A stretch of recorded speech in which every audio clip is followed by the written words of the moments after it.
The dust has settled on the election, but the big question now is, what does the result really mean for Australia's housing market? With Labor now staying in power, real estate watchers are dissecting whether this is a win for buyers, renters, or just more of the same. The government's promise to build 1.2 million homes is back in the spotlight, but can it actually deliver that? Let's head now to Queensland. Terry Ryder from Hotspotting joins us, also host of the Property Playbook on Ticker. Great to have you here on the program. Talk to us about the election result. Is it good news for the housing market and also real estate consumers? Well, it's not particularly good news for real estate consumers, particularly for first home buyers, those trying to get into the market, because the policies that the Albanese government took to the election indicate they don't really understand the problems. They've presided over this housing crisis, the worst housing crisis that I've ever witnessed in my 40 plus years as an observer of the property industry in Australia. And it's got worse, not better, in the past 3 years. And there's no indication that they have any idea how to fix the core problems that have created this housing crisis. For those who are watching and wondering, how much of the housing crisis is a state issue and how much can actually be fixed and achieved by a federal government?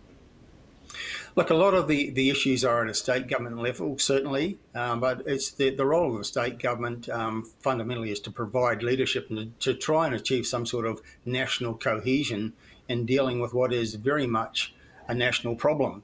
They need to achieve what perhaps was achieved during COVID, when we had a council of governments which tried to achieve some sort of unity in dealing with that particular crisis. Well, we have a housing market situation which is very much a crisis, the worst that we've ever had in the country, I believe. And the federal government's role is to bring the various state governments together and try and achieve some unity in dealing with the core problems. First, they have to understand what the issues are, because there's no indication from any of the state governments, and certainly not this federal government, they actually understand what caused the problem. You can't devise solutions if you don't understand the problems and how it was caused. And that, I think, is the biggest problem. Do you think in that case it would have been better for housing if the coalition had won? Look, not necessarily, because if you look at the policies that they took to this election, they weren't any more inspired than the Albanese government's policies. They showed no greater understanding of the issues, and certainly showed no understanding of the reality. It's them, the politicians at a state and federal level, that have caused this crisis. First, they have to acknowledge that.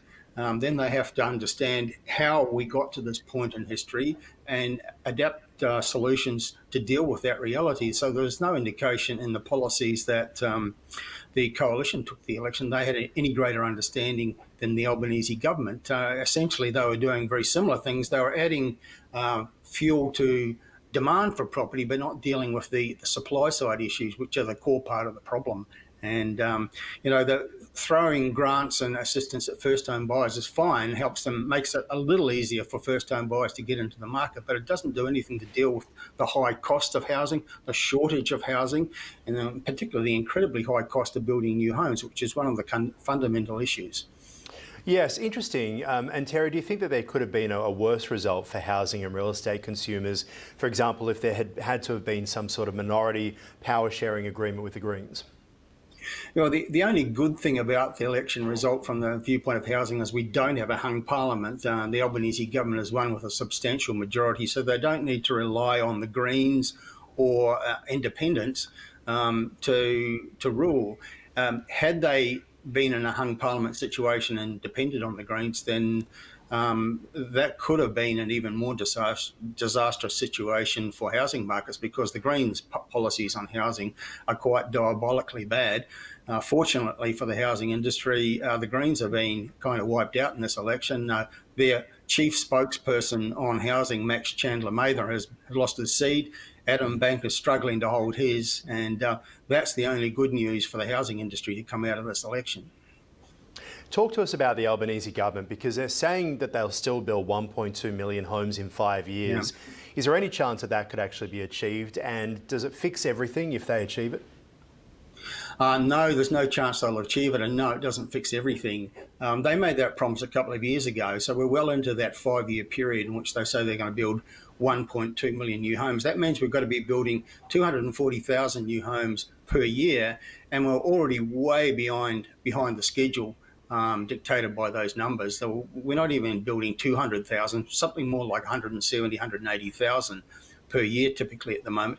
And the industry just doesn't have the capacity to build that many homes. That's one of the core problems that the politicians aren't addressing. The industry itself is in terrible strife. The productivity of the industry, because of bureaucracy, is incapable of producing homes at the same speed that it was even, say, 30 years ago. We've got builders going broke still at the rate of 9 per week, 9 per day. There's a high attrition rate amongst builders, and we've got a shortage of tradespeople. So all these problems aren't being addressed by any of the policies that the Albanese government has implemented so far and took to this recent election. Yeah, the irony, and I guess it's almost a bit of a Ponzi scheme, isn't it? The idea that we got a shortage of tradies, so let's bring in more tradies from overseas to fix it, but then they need to live somewhere, so we need more houses. It just goes around and around. So what would you do if you were the new federal housing minister to fix a housing crisis? What are the steps? Well, the first thing we've got to do is we've got to diffuse the high cost of building new homes. That's probably the biggest of the fundamental issues.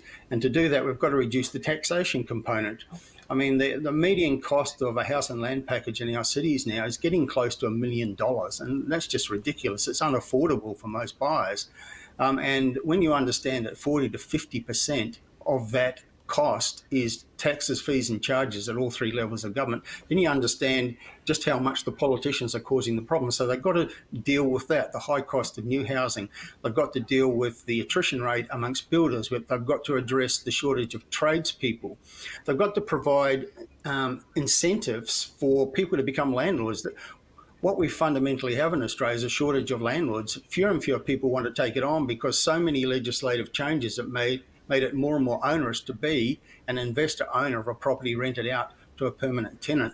So those are all the things that need to be addressed, and there's no sign that the current government or any of the governments in Australia are actually addressing any of those core issues. All right, Terry Ryder, thanks so much for your time. And a reminder, you can watch the Property Playbook anytime right here on Ticker. Head to the website and, of course, catch it on the Ticker feed. We'll talk to you soon. Thanks, sir. You're welcome, Aaron.